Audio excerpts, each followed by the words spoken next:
What's a dry straightening with air, no hot plates, no heat damage? Let's just stop and have a quick orgasm right now. Too good to be true. Let's see if it works. Amazing. It is so shiny and glossy and it feels so healthy. Hey guys, it's Gabby. This is my first time using this hair tool and I bought it with my own money. This video is completely unsponsored and I really wish that it was sponsored because in Canadian dollars, this tool cost me over $700 and it was an hour drive with 2 little kids in the car because it was sold out everywhere except for one store that had one left. But I got it. This is what I do for you. Also, I'm so sorry about my voice today. My littlest one, Ollie, he has been sick literally every week this year, and I just can't seem to not get it. In the comments, let me know what to do to boost my immune system. I've been sick like 30 times this year. It's been brutal. With that said though, the Dyson Airstraight review waits for no one. So you are just going to have to listen to my raspy voice today. Let's go.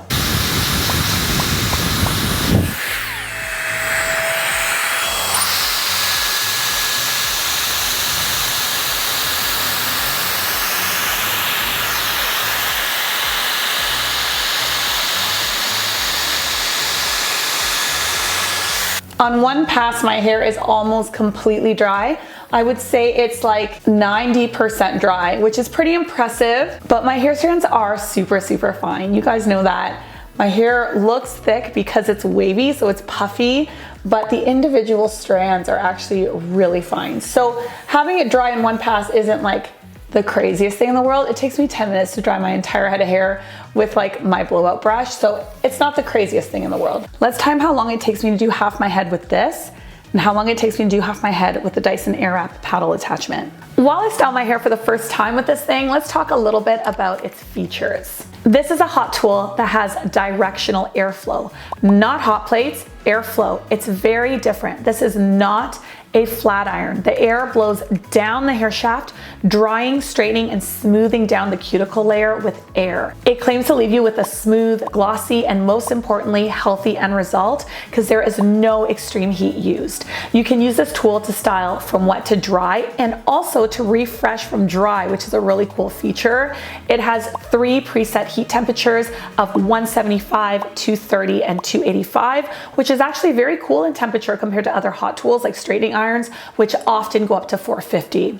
There's also an option when dry to use boost mode, which gives you a little bit more heat. This is a great option for people with coarse hair or very curly textured hair that is resistant to straightening.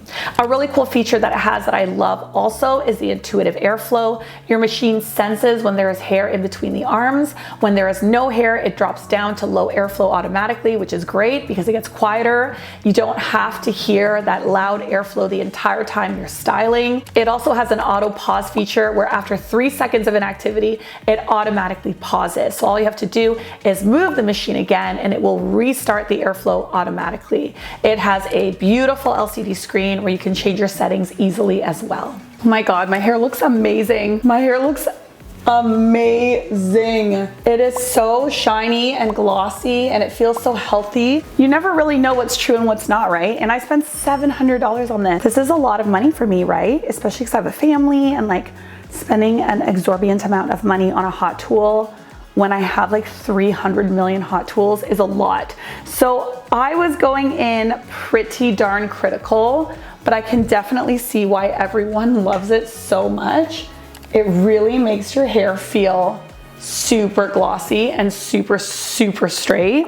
It also took me 11 minutes and 48 seconds. So to do my entire head, if we double it, it would be like 22 minutes, less than half an hour. I was also learning the tool. The recipe that I used was I used the max heat on wet. I did 2 passes on wet with the max heat. Then I changed it to the dry setting and I did boost and I did 1 pass with boost. So it was 3 passes per strand on my entire head.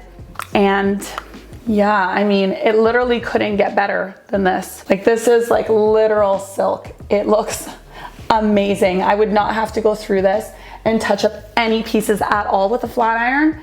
And there's nothing in here either. I have more curl here in my temples. So when I use something like the Tymo Volumizer, which I also love. I use it in like every video because that's genuinely the way that I blow out my hair every single day.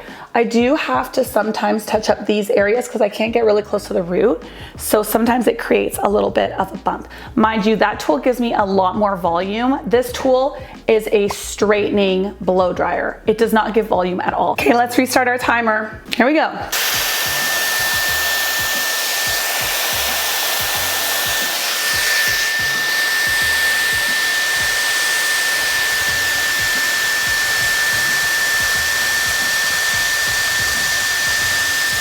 Do you see the difference? I think it's the concentrated airflow in the Dyson AirStraight that makes it so perfect.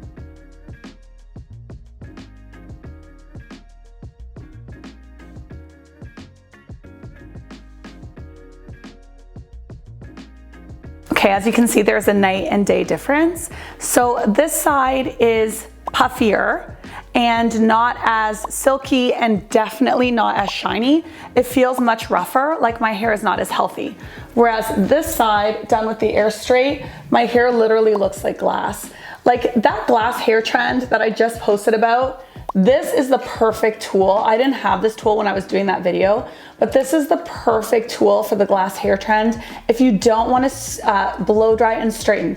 If you want to blow dry and then you want to take a flat iron to this, like the L'Oreal Steam Pod, which is an amazing flat iron for really glossy results, then this tool would be great. But this tool is not the best, and I noticed it from the day that I got it, for smoothing out wavy or textured or curly hair. It will get your hair straight, but not glossy or smooth, if that makes sense. It will dry your hair straight, but with more like puffiness. However, it was much faster. It was 5 minutes and 39 seconds. So 5 minutes and 39 seconds is, you know, less than half the time it took with the other dryer, but it's because you would have to go in and flat iron if you wanted this effect. So what I'm gonna do now is I'm gonna go in with this again, and I'm going to do boost mode on dry hair and see if I can transform this like fuzzier look into this look in the dry mode, because when I wake up in the morning, my hair never looks like this. It really always wants to go back to its original state, even when I use a satin pillowcase, all that stuff. So when I wake up like this, do I have to wash and wet my hair again? Or can I use this on boost and get this to this? It's a really good test, let's do it. Oh, and you know what? Let's time that as well. Let's time to see how long it will take to refresh your hair in the morning.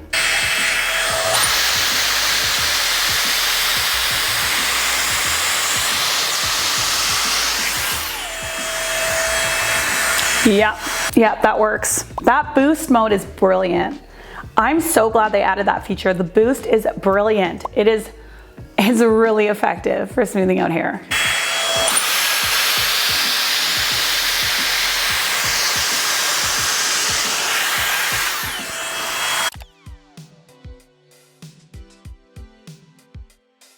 Okay, so to do the boost and touch up that whole section was 6 minutes, 28 seconds. It was more like 5.5 minutes.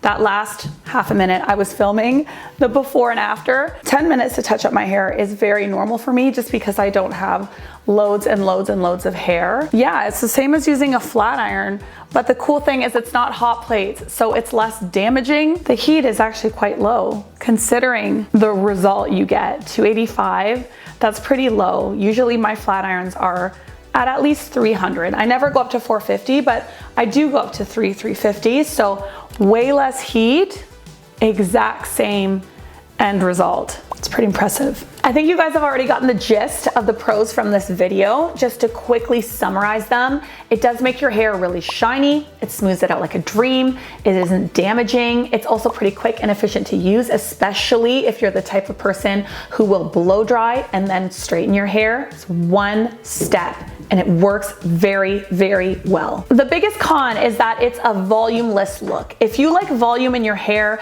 you're not going to love this. It dries your hair pin straight, right? right? Look at it.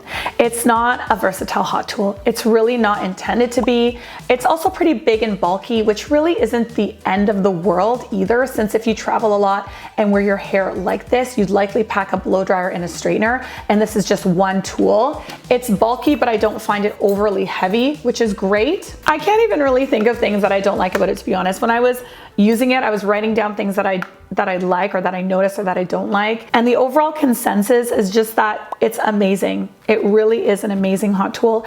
I think it's way better and way more innovative than the Dyson Corral, their flat iron. I didn't love that flat iron. I actually ended up returning it. This is nothing like that. This is very, very different, and no one has done anything like this. And let's see all the Chinese companies now come up with imitations for it, okay? Dyson started it though, I gotta say, they did a great job with this. If I'm gonna be super, super, super, super picky, I would love it if there was a removable comb attachment feature in it, because it would keep the hair really organized. Kind of like the plates on the L'Oreal Steam Pod, they have like little combs, and I really actually like that. It keeps your hair really organized. This one, you do have to brush your hair first and then use the tool, but I mean, that's being like excessively picky. I mean, it's really good. Now I'm gonna leave it up to you. Would you buy this for the hefty price tag? Let me know in the comment section below.